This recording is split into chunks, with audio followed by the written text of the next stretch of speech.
Hello, welcome, Cabbage here.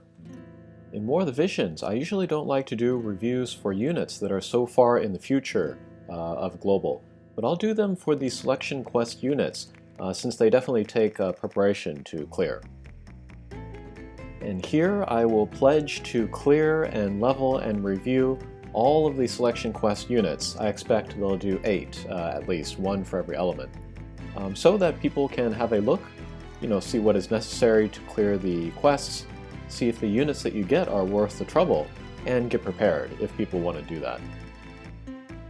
And then this is not really a review. I'll call it a preview. It won't be like a skill by skill review. I'll give kind of a quick summary of the character, and then maybe in the future do a more in-depth review. This will also save me the trouble of having to level them to like level 115 or something. But for these selection quest unit previews, I think I'll split them in half. The first half will be looking at the unit, and then the second half will be looking at what units and vision cards I used to clear those quests. And this will be fun for me. This will be like a fun direction for me to take in playing this game, because I'm moving away from PvP and pulling new Hatcher units. And then this project means that I can focus on MR and lower rarity units that I already have, and also focus on PvE, which is my main thing right now. And then also getting the handout units might be interesting, especially for free-to-play users or light spenders. But Camilo here, he is a light element, cost 80 UR unit. You will get him just by beating that first quest. You don't have to finish any missions, you'll just get him. And then as you progress through the next 9 quests, you get more shards, and then if you complete missions within those quests, you will get soul orbs for EX jobs. But he is main job Dragoon, sub job Sniper, and Pugilist. So we already see 3 different attack types here. And you all know that I love Christmas Mashidi, and part of that is the jump projectile combination. It's a little different here because Camilo is a sniper, not a hunter. But when I first saw this combo, my interest was piqued. I like the combo because when the enemies are far away, these kinds of units will use projectile attacks, often getting the first strike, and then when they get closer they can start jumping and then doing bigger damage. But the big difference between Sniper and Hunter will be like breaks and status effects versus AoE attacks and reflex. And then Camilo's resistances are very interesting, and maybe the biggest place where they compromise to make it balanced that he is a free unit. But positives for projectile and magic, negative for everything else, and then slash is nothing. So you're going to have to pick and choose where to use him a little bit, unless you don't mind him getting one-punched. But I love the physical scaled attackers with good magic resistance, like Christmas Mashidi or Agrius. They really clean up in PvP, because you can almost always find magic-heavy teams to hunt. And to talk about the current JP meta, Camilo is an answer to Hyper Helena. He has the barrier break arrow from Sniper to get rid of that self-buff that Helena has. And even if his elemental advantage is not enough to one-punch her, which it often is, it'll certainly be enough to set her up to be two-punched. And his magic resistance means that she won't be able to one-punch him back. But also, he is the first main job Dragoon for light, so that's interesting. And then his master ability is that light team buffing one, which makes any unit worth considering just for that. And then he also gets a buff to Spirit, which will also help him against Helena.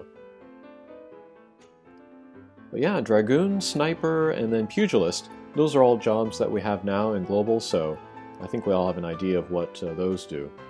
But let's talk briefly about his EX jobs. His vertical jump will get upgraded, which is very interesting. That's a rare skill to begin with. But it will get more range. That was one of the weaknesses of vertical jump. Will do super big damage, and then for 3 turns has a chance to confuse people, so that's an interesting status effect there. And then his upgraded support ability will be HP up. It will give him HP up, and then also defense penetration, which is a very current kind of way to raise his damage, so I like that. And then his new 120 skill is Magic Wall. Self-buff will give him a damage mitigation barrier against magic attacks for 3 hits. Nice skill there, but I don't know if you need to really push beyond job level 22 to get those last 200 soul orbs in order to get. I'm going to stop at level 115. But his single stat node that you can upgrade, this will be attack up. That would really help with his damage, of course. Okay, but next, let's look at the units that I used. We'll do filter. Alright, so as we can see, there are only 6 units available. A team is 5. So I used everybody except for Elshra here. And I wish I had access to her because she would have been a big help. She's definitely one of the best, if not the best, damage dealer here, and that would have helped speed up my clears. But without her, my best damage dealers were Vistral and Mariaru and Inori. Fina and Phoebe were there more for support and healing, and a little bit of kind of support attacking. But everybody here is level 99, pre-EX jobs. Phoebe does have the EX job Awakening available now. Vistral will get it next week. And some people are worried that since I had trouble with the quests, the selection quests, that they're going to be impossible for most people. But to tell the truth, I'm actually not very good at the game. So I've seen like faster, earlier clears of all the missions on the first day that it was available. So these quests are very doable. But with Vistral, I usually use the Soldier subjob for Hard Slash, basic short-range attack but with good damage, and then a Paralyzed Edge. Not as good damage, but a bit of range. And it's too bad that he doesn't get Hazard Break, but maybe that doesn't fit his Thief look. Main job Thief, so I used his Backstab attack a lot, that was good damage. I also used Steel Heart a little, it does work on some enemies, so you might want to raise his faith. But I more often used Steel Vision, and I also built him for Evade, and I often gave him the bells, so that was another reason to raise his faith, since he has some trouble with AP. And then I usually left off self-sacrifice, because these are long fights, but you can make that call if you feel confident about him surviving. And then his Trustmaster was nice here. That will give Dark Slayer, that's good on pretty much every level, and then also raises his Evade. Very much looking forward to his EX jobs next week. Mariaru here was terrific, she did a little bit of everything. I usually gave her the sub-job of Calculator for the AoE attacks and healing, and I was more or less able to do tanking with her and Inori together, more through positioning rather than hate generation. AP for her was also a bit of a problem, just like with Vistral, so I often used Dario's TMR, that will raise the gained AP, and I also used like CT average or height 3 don't act, even if it had a 0% chance of hitting, because it would restore some AP, and that worked out. But good healer, good damage output. For damage, I mostly used Height Banish and Banish Blade, but Height 3 Banish Ga and stuff was good for missions to take down multiple enemies at once. Okay, Inori was amazing. I'm always impressed when I use her, but she was doing almost as much work as Mariaru, healing, attacking, and tanking. With her, I always used the Fireworks card or Helena Vision card for those vision abilities. She does not have a lot of attack spells no matter what sub-job you put on her, so even 2 more attacks is great. Ruinja is great for single targets. Shadow Flare is good for AoE, and again, clearing those take down multiple enemies at once missions. And she gets full life on her main job, which is terrific. I needed that a lot.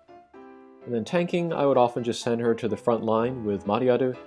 She would take like 3-digit damage all the time, and with her regen, made me feel very secure in using her. And then she does have a D-Protect and D-Shell from her Green Mage subjob. That helped with my damage output a little bit. And then, since she goes to the front lines, staves with status effects can come in handy. Like there's her own, which will give Don't Act, or the craftable Cypress Pile for confusion, stuff like that. Alright, then I used Fina. I like her so much in this game. There's not a ton of damage coming from her, but good range to keep her out of trouble. Nice healing. She also has full life. Cheer is one of the best buffs in the game. And then the Cleric subjob was useful for more heals and Banish, I think, but also Dark Veil, which was just great on every stage here. And if you wanted to, you could use her Trustmaster for a low chance at Charm.